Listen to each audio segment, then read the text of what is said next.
यार मुझे लगता है कि शायद चलिए सही है।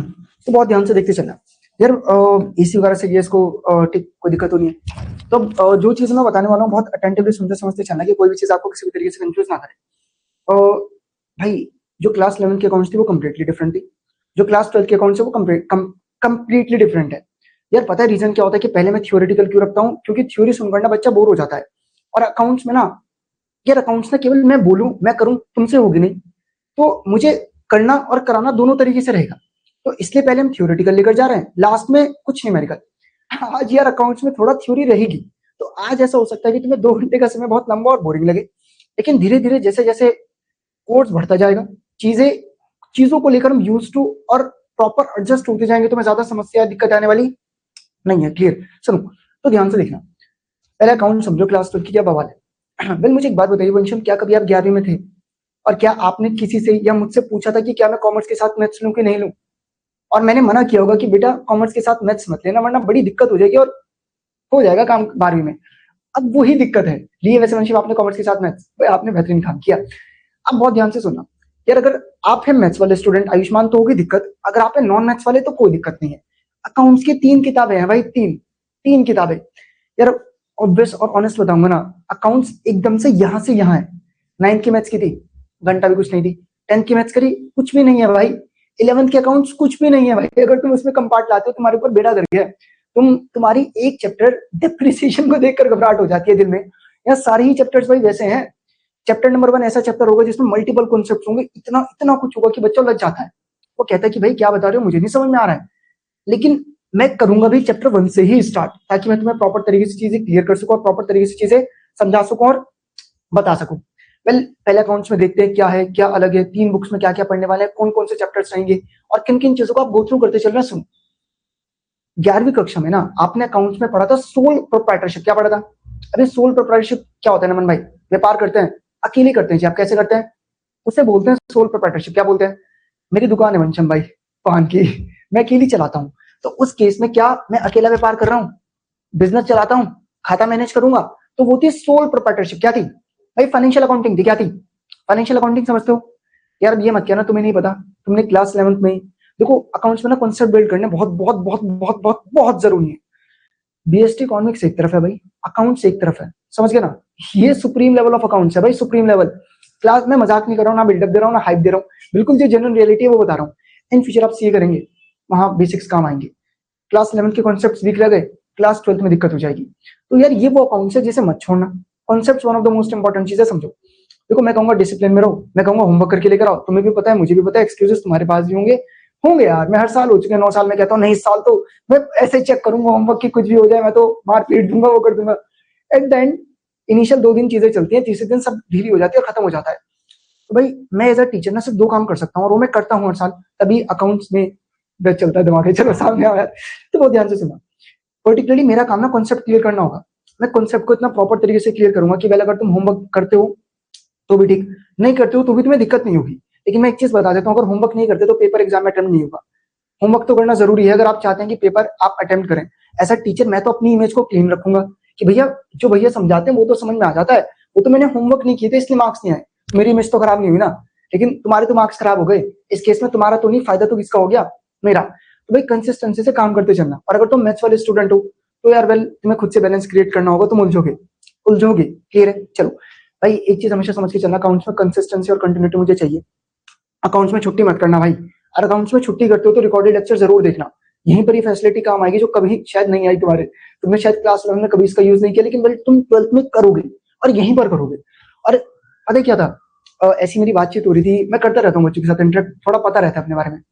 तो मैंने पूछा कि आज जब तुम क्लास 10th में थे तो तुम 11 में मेरे पास आए, तब तो मेरे पास कोई एक्सपीरियंस भी नहीं था, मैंने ऐसा कुछ रिजल्ट वगैरह भी डिलीवर नहीं किया था, तो तुम्हें लगा नहीं कि नहीं आना चाहिए? तो कहते हैं कि हाँ भैया, कुछ बच्चे बोल रहे थे कि यार ये बहुत तेज बोलता है, ये अकाउंट्स कैसे पढ़ा देगा? तो फटाफट से बता के निकल जाएगा। अकाउंट्स तो एक ऐसा सब्जेक्ट है जो तसल्ली से पढ़ाया जाता है, तो मैं बहुत ही ज्यादा तसल्ली से पढ़ाने वाला हूँ। मैं कोई भी जल्दबाजी नहीं करूंगा, बिल्कुल भी चीजों को खींच कर नहीं बताऊंगा, आराम से तसल्ली से चीजों को बताते हुए चलूंगा। अकाउंट्स में भाई मुझे कोई जल्दी नहीं है। अकाउंट्स में हो सकता है मैं ऐसे नॉर्मल बोल रहा हूँ और तुम्हारे लिए माहौल सुस्त हो रहा हूँ, लेकिन यार वही चीज जरूरी है। अगर मैं फटाफट से बोल दूंगा ना ये होता है वो होता है ऐसा तुम्हें नहीं आएगा समझ में भाई, समझ गए? तो अकाउंट्स में मैं बिल्कुल तसल्ली से लेके जाऊंगा। मुझे कोई जल्दी नहीं है, मैं बिल्कुल भी स्पीड नहीं खींचूंगा, बस आपको अटेंटिवली सुनते समझते चलना है। क्या रजिस्टर, क्या बुक, क्या चीजें चाहिए सब बताऊंगा, बस सुन, साइड बाय साइड सुनो। क्लास 11 के अकाउंट समझ गए, एक किताब फाइनेंशियल अकाउंटिंग, प्रॉफिट निकालते हैं सोल प्रोप्राइटरशिप का, किसका भाई? क्लास 12 के अकाउंट्स में 3 किताबें हैं। कितनी किताबें मेंशन भाई? 1, 2 और 3। और तीनों ही किताबें ऐसी हैं जिसको देखकर बच्चों को घबराहट हो जाती है।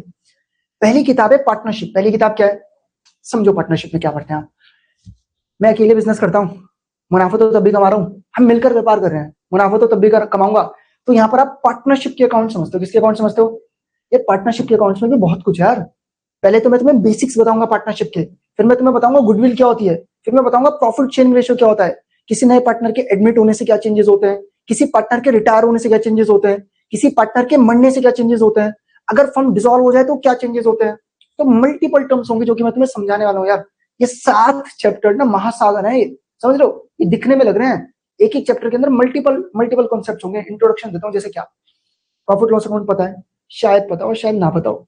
प्रॉफिट लॉस अकाउंट से आगे समझेंगे प्रॉफिट लॉस एप्रोप्रिएशन, फिक्स्ड क्या होता है, फ्लक्चुएटिंग क्या होता है, रिवोल्यूशन क्या होता है, रियलाइजेशन क्या होता है, बैलेंस शीट क्या होती है, हिडन गुडविल क्या होती है, इनफर्ड गुडविल क्या होती है, एडजस्टमेंट ऑफ पार्टनर्स कैपिटल क्या होता है, सुपर प्रॉफिट क्या होता है, समझ लो कैपिटलाइजेशन ऑफ सुपर प्रॉफिट क्या होता है, कैपिटलाइजेशन ऑफ एवरेज प्रॉफिट क्या होता है। इसके अलावा प्रॉफिट शेयरिंग रेशियो में भी बहुत कुछ है। तो यार ये वो अकाउंट्स है, ना तो मुझे जल्दी में पढ़ानी है ना तुम्हें जल्दी में पढ़नी है, आराम से सुकून से करते चलेंगे। समय वगैरह के में हमारे पास किसी प्रकार की कोई दिक्कत नहीं है। लगभग लगभग तो मुझे लगता है समझ गए। पहली बुक में क्या है, पार्टनरशिप। क्या है पार्टनरशिप? अभी तुम्हारे मन में बहुत सारे सवाल है, कौन सी बुक खरीदें, क्या करें, क्या बुक खरीदनी है, क्या, रुको सब बताऊंगा, रुको अभी। तो पार्टनरशिप में लगभग कितने चैप्टर्स होंगे? 7। कितने चैप्टर्स होंगे? ये 7 के 7 चैप्टर्स को मैं प्रॉपर तरीके से क्या करते हुए चलना है, गो थ्रू चल सकता हूँ, हटा सकता हूँ, कोई चीज दिक्कत तो नहीं करती। चलो भाई, पार्टनरशिप के बाद दूसरी बुक क्या है यार? मुझे एक बात बताओ, कल को मैं और नमन मिलकर काम करते हैं, पार्टनरशिप है ना, कल को मैं तो नहीं, नमन भाई मर गए, मैं क्यों मर गया, चलो कल को नमन भाई मर गए तो बिजनेस बंद पड़ गया। कंपनी में होता है कि अगर कोई चला भी जाए तो कंपनी बंद। तो कंपनी के अकाउंट समझेंगे यार। One of the most important चीज बताऊंगा, वर्टिकल बैलेंस शीट क्या होता है, हॉरिजॉन्टल बैलेंस शीट क्या होता है, फाइनेंशियल स्टेटमेंट्स ऑफ कंपनी बताऊंगा, फाइनेंशियल स्टेटमेंट एनालिसिस क्या होता है, अकाउंटिंग रेशियोज क्या होता है, कैश फ्लो क्या होता है, कंपैरेटिव क्या होता है, कॉमन साइज क्या होता है। बहुत कुछ है जो कि देखने वाले हैं, बहुत कुछ। मतलब एक्चुअली में तुम समझोगे बैलेंस शीट को पढ़ते कैसे हैं। मतलब करंट रेशियो क्या होता है, करंट एसेट क्या होता है, इस पर तुम्हें एक प्रोजेक्ट भी मिलेगा। कैश बुक बनाई थी क्लास 11 में, कैश बुक, पैसा आता है तो डेबिट, जाता है तो क्रेडिट, ऐसा ही कैश फ्लो होता है, लेकिन इतना सिंपल नहीं है, कॉम्प्लिकेटेड बुक है बहुत ज्यादा। ये बुक बोर्ड में 20 मार्क्स की आती है। कितने मार्क्स की आती है? 20, समझ गए। वेल ये आपकी एक किताब है जिसमें शेयर्स को पढ़ोगे, इसमें समझेंगे what is shares, what is debentures, pro rata क्या होता है, ओवर सब्सक्रिप्शन क्या होता है, अंडर सब्सक्रिप्शन क्या होता है। मतलब बहुत सारी चीजें जिसको कि हम क्या करने वाले हैं, क्या करने वाले हैं। तो अब दिखने में तो आप कहोगे 2 ही तो चैप्टर हैं, इसके अंदर मेरे भाई 120 इलस्ट्रेशन है। ये जो चैप्टर देख लो ना, अकाउंटिंग रेशियोज, देख लो 130 पेज का चैप्टर है, इसमें 150 इलस्ट्रेशन है, 250 क्वेश्चन है इसमें, समझ लो। कैश फ्लो स्टेटमेंट देख लो, 132 पेज का चैप्टर है। तो समझ लो ये चैप्टर 137 पेज, 137 पेज का चैप्टर है। क्लास 11 में कोई चैप्टर इतना इतना लेंथी नहीं था भाई। एक एक ये बुक जो तुम्हें लग रही है ना 1.5 महीना चलती है बुक, डिवेंचर्स 61, तो मतलब खतरनाक है। इसके बाद अगर तुम देख लो तो पहला चैप्टर 112 पेज का पहला चैप्टर है, इसके बाद 120। तो भाई अकाउंट्स में दम और लेवल है, इसे मजाक में मत लेना भाई, जीवन मजाक हो जाएगा भाई कसम से। एक चीज और इनिशियली बताया हूँ, अकाउंट्स होगी तो शुरुआत में होगी, एंड में नहीं होगी भाई। अगर तुम्हें लगता है ना रिवीजन में कर लेंगे, नहीं होती यार। इंपॉर्टेंट करके चले जाओगे कि पेपर में पासिंग मार्क्स आ जाए, कॉन्सेप्ट्स नहीं बनेंगे। क्लियर? तो अब एक बार देख लो कैसे होने वाला है भाई, बहुत ध्यान से देखना भाई। इसको हम बोलते हैं बुक 1। ये पार्टनरशिप की किताब है। किसकी किताब है? कवर पेज तो देख लो, पता होनी चाहिए, ये पार्टनरशिप की किताब है। वेल अगर इसकी बातचीत करता हूँ, ये एनालिसिस वाली बुक 3 मानता हूँ मैं इसको। और ये बुक 2, ये बुक 1 और बुक 2 में से टोटल कितने मार्क्स का आता है? 60। कितने मार्क्स का आता है? पार्ट ए बोलते हैं। पार्ट बी कितने मार्क्स का होता है? 20। कितने मार्क्स का होता है? तो पेपर कैसे बनता है? 60 + 20, 60 + 20 = 80, 60 + 20 = समझ गए। चलो तो ध्यान से देखते चलना, ध्यान से देखते चलना। देख भी लो यार, पार्टनरशिप वाली बुक में से 6 भाई, मैंने बताया ना 3 बुक है। पहली 2 बुक, बुक 1 बुक 2 कितने मार्क्स के? 60। कितने मार्क्स के? बुक 1 पार्टनरशिप वाले से कितने मार्क्स का आना है? 36। अभी तुम्हें ज्यादा नहीं समझ में आ रहा हो, बस देख लो। कंपनी वाली किताब से कितने मार्क्स का आना है? 24। और एनालिसिस में से कितने मार्क्स का आना है? 20। तब जाकर टोटल वेटेज या करिकुलम कितने मार्क्स का बनता है? 80। कितने मार्क्स का बनता है? समझ गए घनश्याम भाई? तो अगर अब मैं तुमसे पूछ लूं कि मुझे बताओ यार कि अकाउंट्स में कितनी बुक है? 3। पहली पार्टनरशिप और दूसरी 2 बुक कंपनी अकाउंट्स। कौन सी? फाइनेंशियल अकाउंटिंग है। क्या है? प्रॉफिट लॉस निकालना सीखते हैं। क्या निकालना सीखते हैं? Profit loss. अब बहुत ध्यान से देखना, अकाउंट्स में समझो कि चीजें कैसे स्टार्ट होंगी और मैं करिकुलम कैसे लेकर जाऊंगा। भाई बहुत ध्यान से देखते चलना जो चीज बोल रहा हूँ।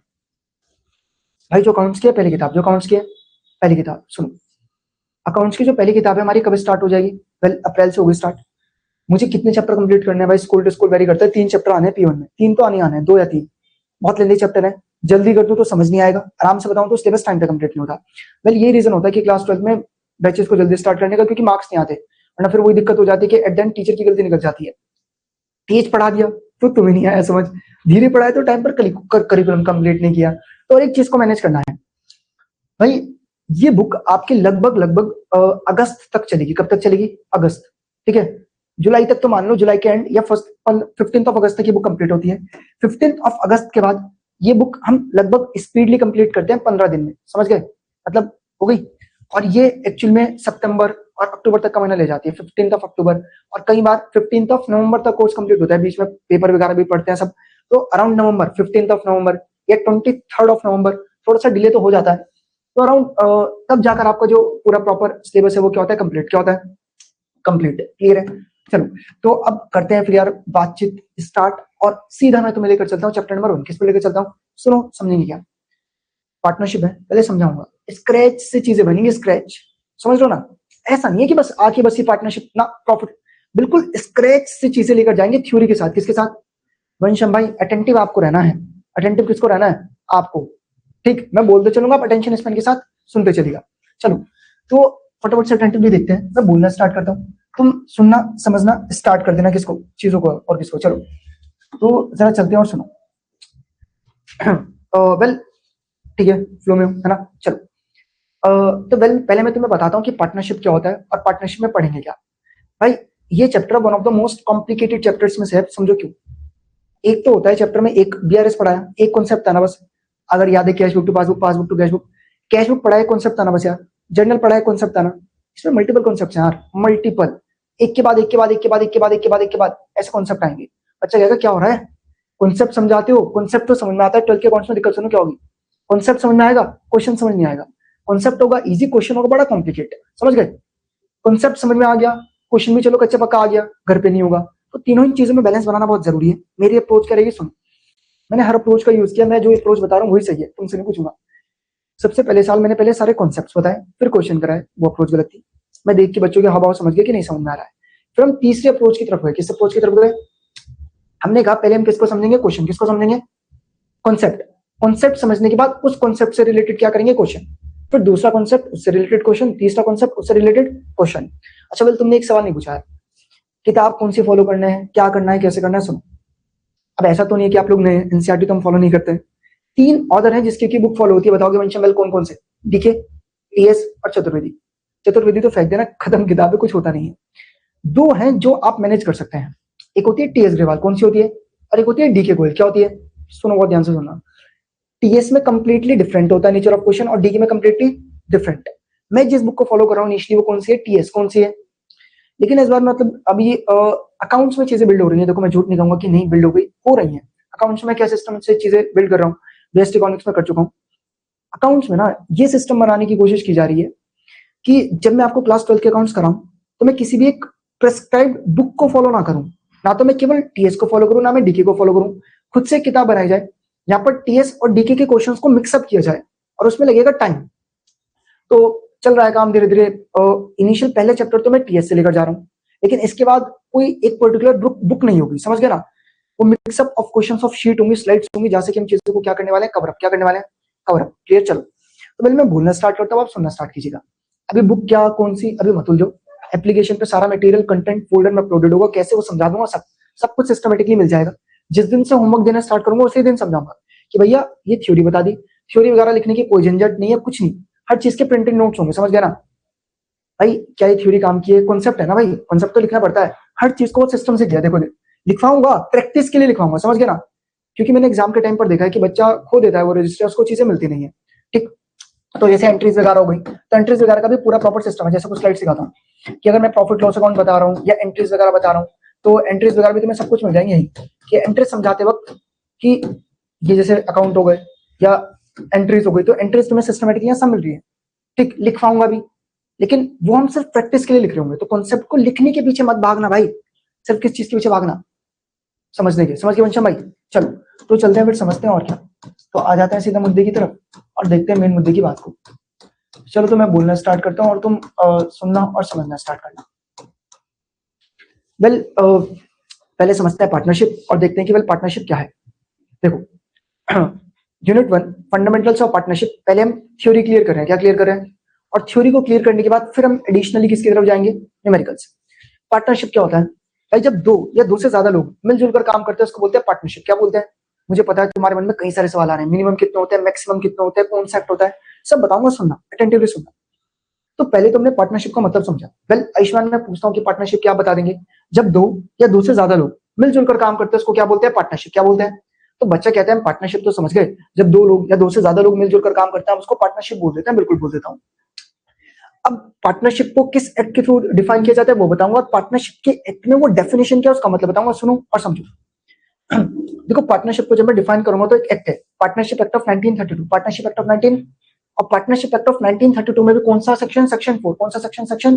तो इतना तुम समझ गए कि पार्टनरशिप को जब मैं डिफाइन करता हूं तो इंडियन पार्टनरशिप एक्ट ऑफ 1932 में सेक्शन 4 फॉलो होता है।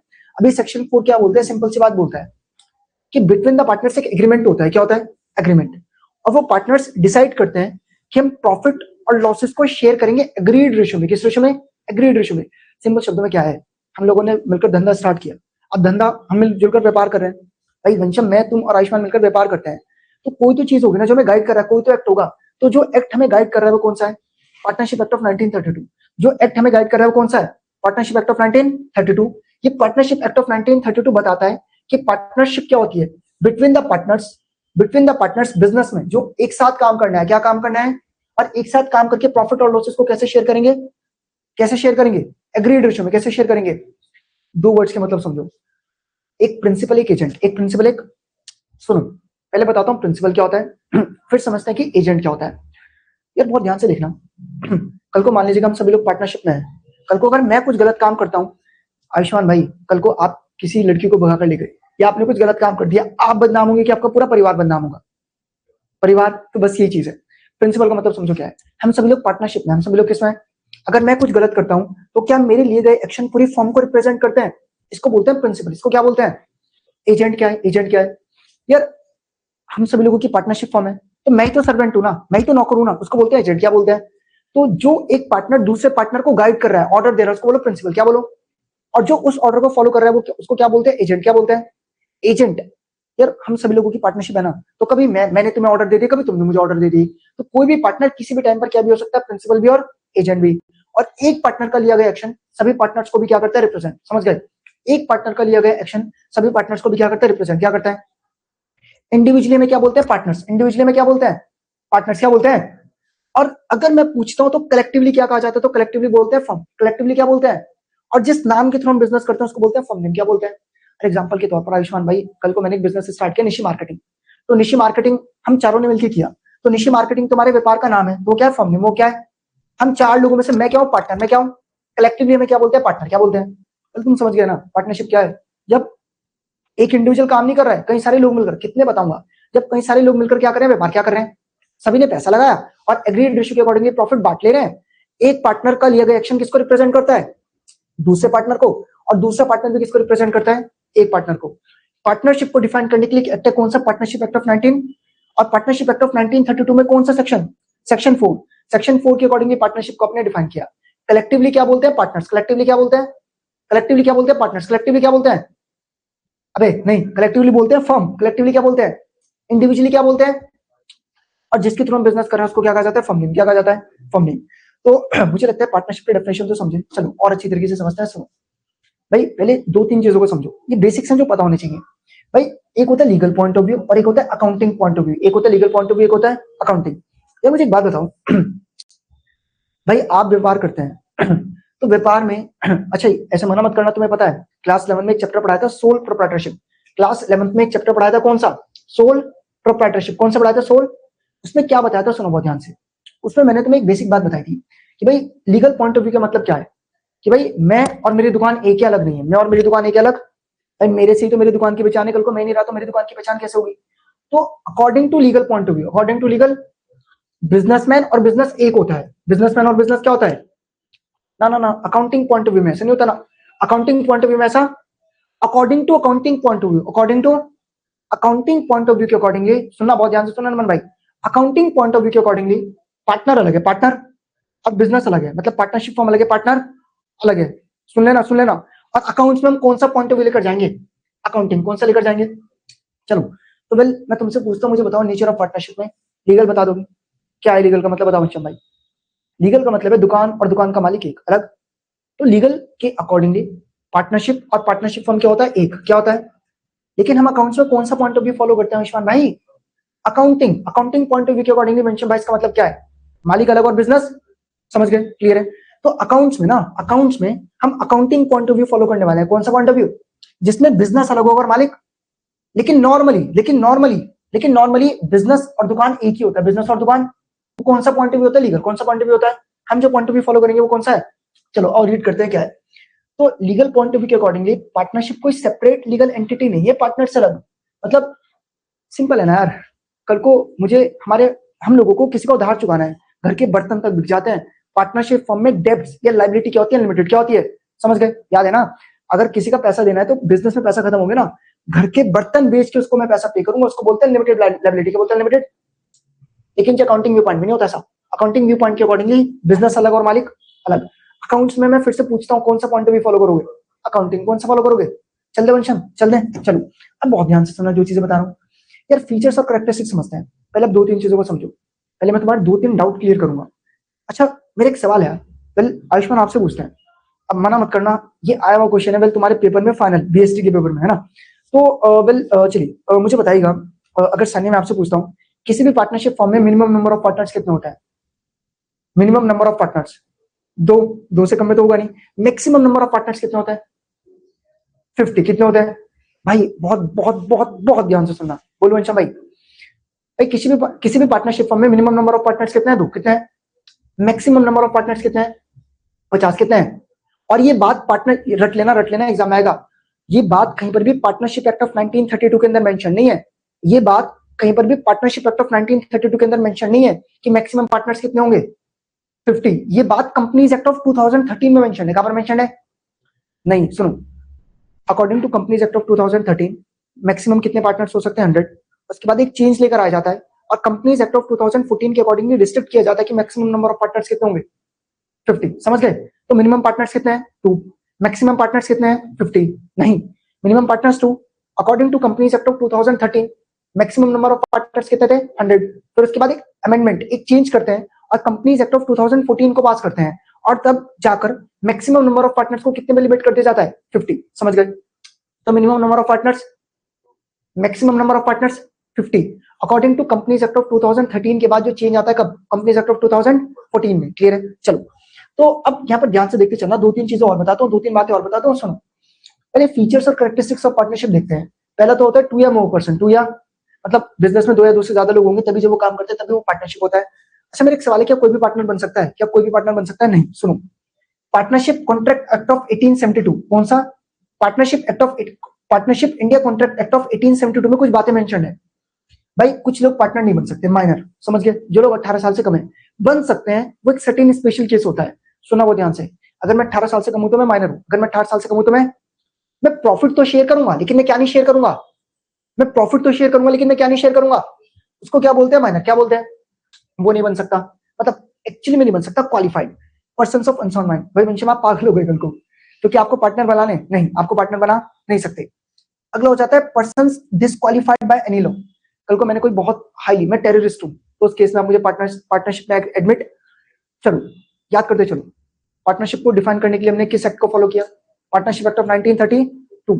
पार्टनरशिप एक्ट ऑफ 1932 के अंदर कौन सा section? Section 4। Minimum number of partners कितने हैं? 2। मैक्सिमम नंबर ऑफ पार्टनर्स कितने हैं? 100 according to companies act of 2013। बाद में रिस्ट्रिक्ट करके कितने कर दिए जाते हैं? 50 according to the companies act of 2014। Clear है? फिर अगला सवाल मैं तुमसे पूछता हूं भाई, मिनिमम नंबर पार्टनर समझ लिया, मैक्सिमम। भाई according to Indian partnership contract act of 1872 कौन लोग पार्टनर नहीं बन सकते? वेल जिनकी उम्र 18 साल से कम। बन तो सकते हैं लेकिन प्रॉफिट को शेयर करते हैं, किसको शेयर नहीं करते? कोई भी इंसान जो दिमागी रूप से या शारीरिक रूप से असक्षम है उसको आप पार्टनर बना अगर आपके ऊपर कोई बहुत ऐसा कुछ टेररिस्ट या ऐसा कुछ लॉ है जो डिस्क्वालीफाई किया, तब भी आप पार्टनरशिप फर्म के पार्टनर बन। एजेंट और प्रिंसिपल समझ गए क्या है भाई? मेरा लिया गया एक्शन पूरी फर्म को रिप्रेजेंट करता है, तो उस केस में मैं क्या हूं? मतलब नॉर्मल एजेंट या प्रिंसिपल। जब मैं ऑर्डर देता हूं प्रिंसिपल, जब आप उस ऑर्डर को फॉलो करते हैं तो पर्टिकुलरली आपको क्या बोल दिया जाता है? एजेंट। क्या बोलते हैं? एजेंट। तो मुझे लगा अकाउंट्स में आप लीगल व्यू पॉइंट को नहीं, किस व्यू पॉइंट को फॉलो करते हैं? What is meant by accounting view point? Business अलग और आप। अब बहुत ध्यान से सुनना, एक काम की बात बताऊंगा, अकाउंट्स थ्योरेटिकल सब्जेक्ट तो नहीं है ना भाई, क्योंकि डे वन 2-3 दिन बस थ्योरी होगी, इसके बाद तो न्यूमेरिकल होगा। 2-3 दिन थ्योरी के बस, उसके बाद तो क्या होगा? क्या होगा मेंशन भाई? इसके बाद 2-3 दिन थ्योरी, उसके बाद क्या होगा? न्यूमेरिकल। तो जब हम न्यूमेरिकल कर रहे होंगे, जब हम न्यूमेरिकल, तो मैं तुम्हें 2 व्यू पॉइंट बताऊंगा। कुछ चीजें मैं कहूंगा पार्टनर्स के पॉइंट ऑफ व्यू से सोचो, कुछ चीज में तुम्हें कहूंगा पार्टनरशिप फर्म। अब ये मत क्या ना, क्या फर्क होता है? पार्टनर क्या है? इंडिविजुअल। पार्टनर क्या है? पार्टनरशिप फर्म क्या है? कलेक्टिव। क्या है? पार्टनरशिप फर्म मतलब बिजनेस। पार्टनरशिप फर्म मतलब पार्टनर्स मतलब एक इंडिविजुअल, पार्टनर मतलब एक। जब भी मैं तुम्हें कहूंगा अकाउंट्स बनाओ, क्या बनाओ? क्या बनाओ? अकाउंट्स। अकाउंट्स मतलब कुछ अकाउंट वगैरह बनवाऊंगा, तो वहां मैं एक बात बोलूंगा मेंशन भाई, एक बात क्या बोलूंगा मेंशन भाई? बोल दो। एक बात क्या, कि कभी कुछ चीजें पार्टनर्स के पॉइंट ऑफ व्यू से बनेंगी, कभी कुछ चीजें पार्टनरशिप फर्म के पॉइंट ऑफ व्यू से बनेंगी। क्लियर है? उलझ ना मत कि यार ये क्या बोल रहे हो जी, ऐसा भी कुछ होता है जी।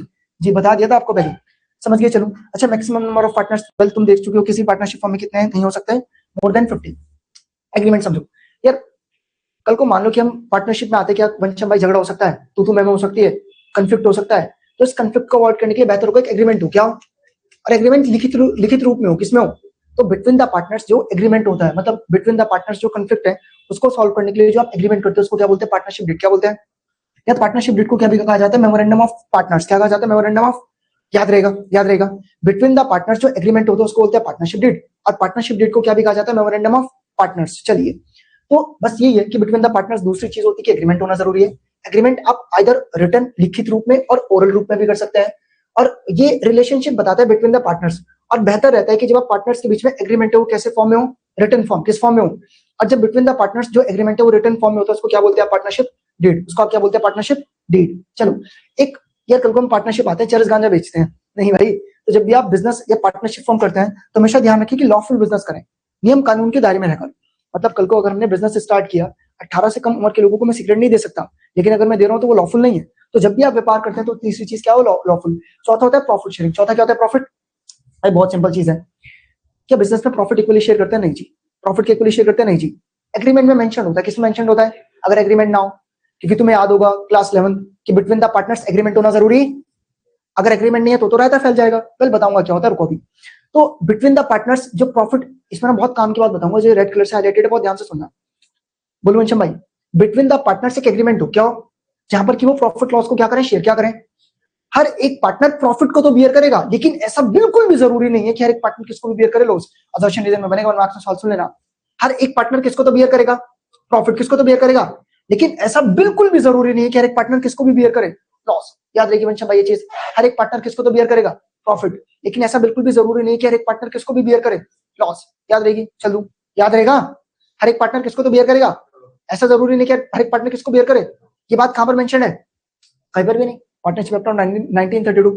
और क्या between the partners profit sharing हमेशा इक्वल रहेगा? नहीं। वो जो एग्रीमेंट किया, वो जो एग्रीमेंट किया। चलो अगली चीज ध्यान से देखो, म्यूचुअल एजेंसी। भाई ये बहुत ध्यान से देखना, म्यूचुअल एजेंट का मतलब समझो क्या है? अपनी मर्जी से साथ आए ना, मर्जी से साथ में आके व्यापार करे ना, तो मेरा लिया गया एक्शन पूरी फर्म को क्या करता है? रिप्रेजेंट। क्या करता है? और एक पार्टनर ने जो एक्शन लिया वो फर्म को रिप्रेजेंट करता है, और जो सारी की सारी फर्म कर रही है वो एक पार्टनर को भी क्या करती है? यार कल को मैं चरस गांजा नहीं बेच रहा था, तुम बेच रहे थे, तुम्हारे साथ खड़ा था, लिपेट तो मुझे भी देंगे, दोस्त है तुम्हारा, ठीक समझ रहे हो? तो वही चीज है, अगर पार्टनरशिप फर्म कुछ गलत करिए तो लिपटेगा पार्टनर भी, और पार्टनर कुछ गलत कर रहा है तो कौन लिपट जाएगी? पूरी पार्टनरशिप फर्म। तो वही चीज है कि जो बिजनेस होता है पार्टनरशिप का, वो हर एक पार्टनर कैरी करता है। एक पार्टनर एजेंट की तरह भी काम करता है और प्रिंसिपल भी है। एजेंट प्रिंसिपल समझ गए? जब ऑर्डर दे रहा हूँ प्रिंसिपल, जब ऑर्डर को मान रहा हूँ एजेंट। मेरा लिया गया एक्शन पूरी की पूरी फर्म को क्या करता है? ये वन मार्क्स में आता है, थ्योरी में एक्सप्लेन करने के लिए। कर दोगे? How can you say partner both act as a principal and as a agent? तो बता दोगे कि जो एक पर्टिकुलर पार्टनर है, कई बार वो दूसरे पार्टनर्स को गाइड करता है, उसको आप क्या बोलते हैं? प्रिंसिपल। और जब वो दूसरे के ऑर्डर को फॉलो करता है उसको क्या बोलते हैं? एजेंट। और एक पार्टनर का लिया गया एक्शन पूरी किसको रिप्रेजेंट करता है? फर्म, पूरी पार्टनरशिप फर्म। और पार्टनरशिप फर्म ने अगर कुछ किया तो वो किसको भी रिप्रेजेंट करेगा? पार्टनर। तो मुझे लगता है कि तुम्हें यहाँ तक क्लियर होगा। मतलब मैंने ये दिखाया था, जस्ट लाइक ह्यूमन बींग्स, हर किसी के पास कुछ ना कुछ राइट्स होते हैं, तो भी पार्टनर्स के पास क्या क्या राइट्स होते हैं वो बताऊंगा। या सिंपल है, तुम अपने घर में रहते हो, कल को तुम्हारे पिताजी तुम्हें जायदाद से बेदखल करे, हक है लड़ने का, पिताजी मेरे भी हक बनता है, मुझे प्रॉपर्टी दी जाए। और वैसे यार कल को मान लीजिएगा कि कल को कुछ हो रहा है यहाँ पर, भाई फीस तो तुमने भी पूरी दी, अब मैं कहता हूँ जमीन पर बैठो, कैसे कह रहा हूँ, नहीं ना, गलत है। तो तुम्हारे पास राइट्स है, तुम्हारे पास क्या है। तो ऐसी एक पार्टनरशिप फॉर्म में पार्टनर के पास क्या होता है, राइट, पार्टनर के पास क्या होता है। तो मैं वही बताऊंगा कि बीइंग अ पार्टनर, एक पार्टनरशिप फॉर्म में पार्टनर्स के पास क्या क्या राइट होते हैं। सुनो, every partner has the right to participate in the management of business. हर एक पार्टनर के पास राइट है कि वो बिजनेस में क्या कर सकता है, पार्टिसिपेट, क्या कर सकता है, पार्टिसिपेट। चलो यार अभी रोकते हैं, आज के लिए बहुत हो जाएगा क्योंकि थ्योरी है, और मुझे लगता है कि जो मुझे एक इंट्रोडक्शन देना था, चीजें बतानी थी, बिल्ड हो गई, कोई दिक्कत की बात तो नहीं है।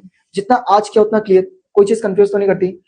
अभी तुम्हारा काम क्या है, आज तुम्हारा काम कुछ भी नहीं है, कल से मैं नोट्स प्रिंट करके तुम्हें देना स्टार्ट कर दूंगा और सिस्टमेटिकली चीजों को आगे की ओर लेकर चलते रहेंगे। आज के लिए फाइनली ही हम इतना ही करते हैं, बैच को यहीं पर रोकते हैं, कल मिलते हैं सेम इसी टाइम यार।